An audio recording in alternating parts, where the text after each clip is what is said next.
ANC has once again asked South Africans to have faith in the party, even if it's after countless failures. President Cyril Ramaphosa stood before ANC members and supporters yesterday and again promised a renewed ANC. The party has set priorities for the year, including economic recovery and improving the delivery of basic services. There are also concerns that tensions between Ramaphosa and former President Jacob Zuma may hurt the party. The ANC now wants to launch an intervention.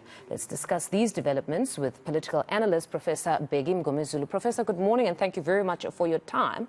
So the oldest liberation movement had another opportunity to reflect and celebrate as they turned a year older.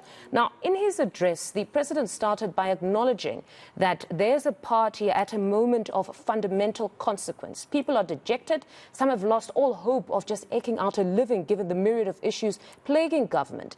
Some even say that the party at this point has mastered being brutally honest with itself, but now lies the arduous task of renewing, which seems to be a top priority. What do you make of this being priority number one? Thank you very much, Mfundo, and good morning to your viewers. I think first and foremost, we must appreciate the fact that the president considered that the ANC is facing a number of challenges, and then also the fact that they are aware of those challenges and they are trying everything possible to address them. But that is important, but it's just one part of the story. The reality of the matter is the ANC has been aware of these problems for quite some time. The problem is that there is no political will to do the right thing, because it's not as if the leadership has not been aware, or those who have been elected to be in the top 7, or those who are now members of the NEC, and those who will be members of the National Working Committee are new people who have just joined the ANC. These are the people who have been with the ANC for quite a long time. Then the question is, what is preventing the party from reorganizing itself and from correcting those mistakes?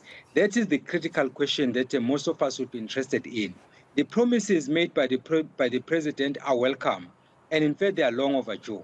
But then that is not enough. What we want to see is a party, in fact, renewing itself in real terms. Like you saw, for instance, that while the conference was continuing, for instance, we saw that there were statements that were being made by some leaders of the party, including Mr. Mbalula, saying that there will be a cabinet reshuffle soon and so on and so forth, without ventilating on that matter as part of the tripartite alliance. Subsequent to that, we heard Solima Paela fuming, saying that this announcement was made prematurely because there was no discussion between the ANC and the SSCP. So the point I'm making is all the comments that were made by the president on behalf of the NEC of the ANC were correct and they are welcome, but the problem is the implementation part of that, which is where we want to see changes happening.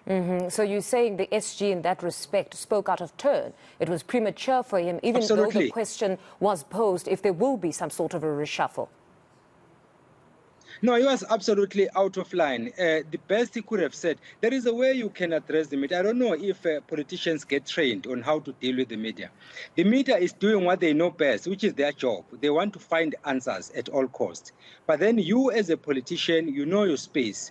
If somebody corners you in a public forum, you don't have to respond directly. All you could say will be, according to Section 84 of the Constitution of the country, the president has a prerogative to decide who amongst members of parliament become, say, ministers, and then leave it to the president. Not to be the one who is making the announcement that, there's going to be a cabinet reshuffle. If the president does not do that, in fact, he will have missed an opportunity. Don't make such statements. All you do, the president has a prerogative. He will decide when the time is ripe, and then we'll leave it there. The posture of the SACP, you stated there that Solima Paela was quite incensed. He was actually not pleased at the conduct, saying it seems to be the ANC of old of excluding alliance partners. But now that he's at the helm, he wants more consultation with these alliance partners. No, he's absolutely right. We were talking of the tripartite alliance of the ANC, SSCP, and COSATU. And then we can also add SANCO in that list. So ordinarily, before any public pronouncement is made, all those leaders are supposed to sit around the table and then agree on what is going to happen. Even if it hasn't happened, the person to announce it must do it after having done thorough consultation.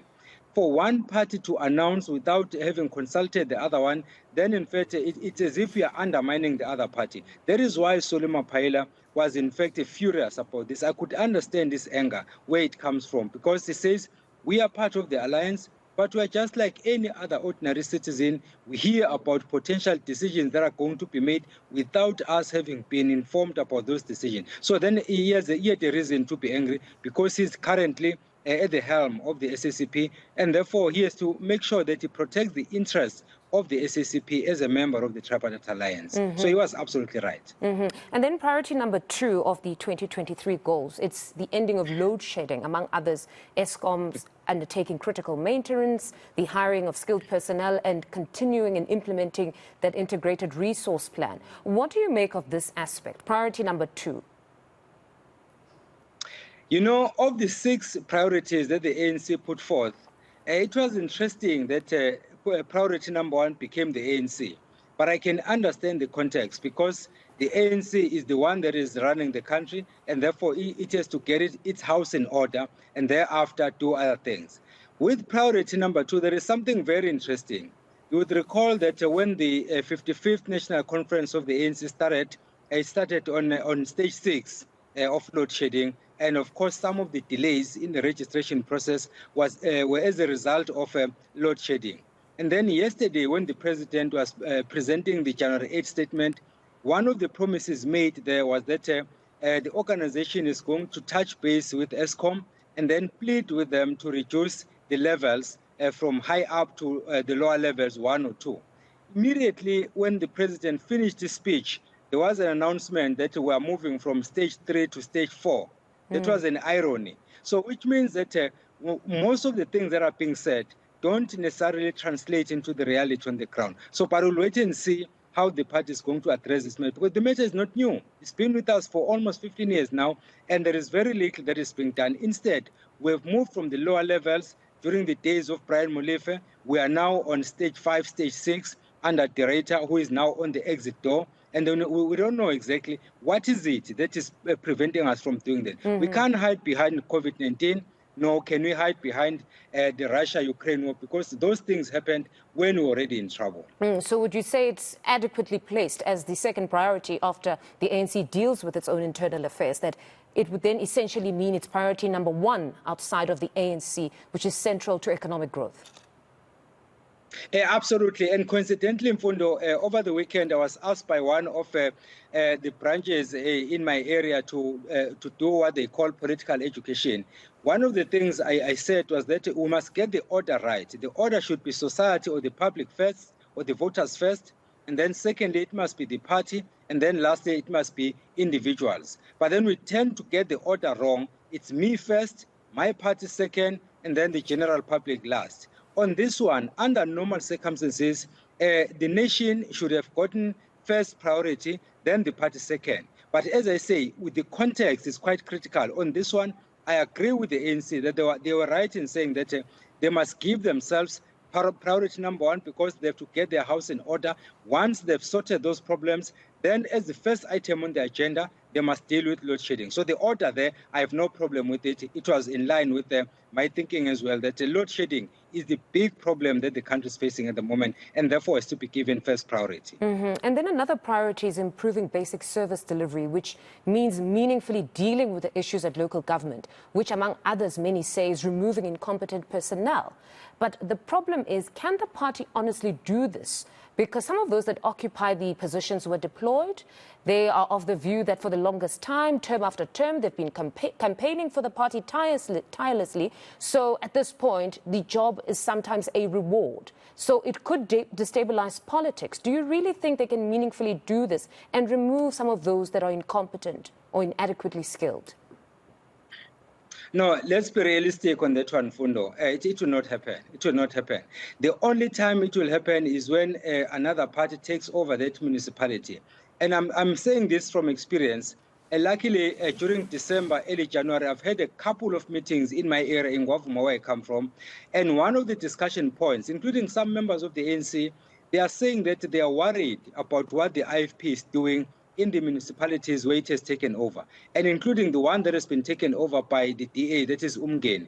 One of the things they've done, they've looked at the organogram of the municipality, who is there, and then what skills does this person have. And in the event that someone does not have the requisite skills, they've now decided that they will have people with skills and they're going to employ them on a permanent basis. That is something fresh, because you need people to occupy positions because they deserve to be there, not because they are aligned to a particular political party or they are aligned to a particular individual. But to do it within the organization, I don't think it will work, because on the one hand, we have an ANC which wants to renew itself.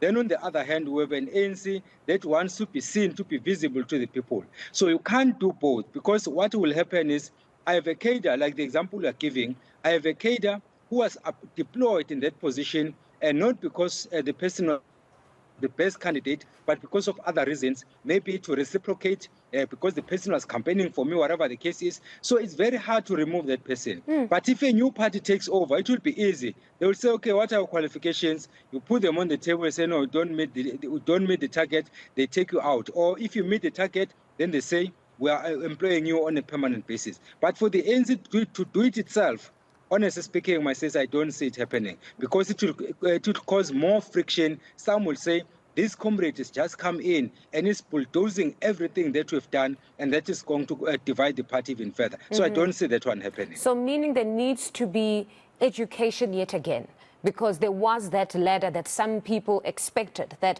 if I have campaigned this term, next term I will be deployed. But now, like you're saying, there could be that bulldozing where somebody that has the requisite skills then pushes through and then gets the job, as opposed to you who was campaigning tirelessly for the party all throughout. Absolutely. In fact, my take is, we cannot change the ANC from the top, because it's clear that you go to the NWC, that is National Working Committee, you go to the NEC, go down to the PECs, there are serious problems there. So my take is, if you want to renew the ANC, start bottom up, start from the branches, because that is where problems start.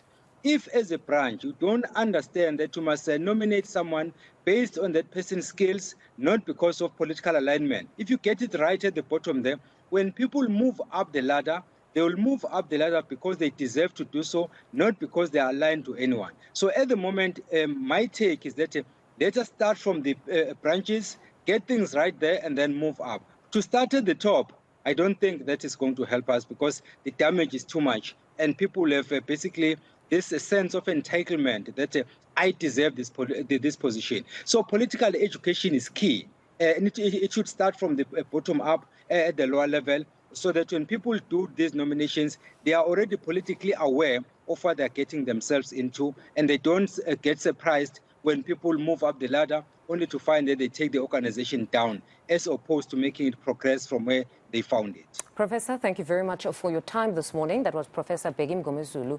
He's a full professor of political science and international relations and director at the Center for the Advancement of Non-Racialism and Democracy at the Nelson Mandela University.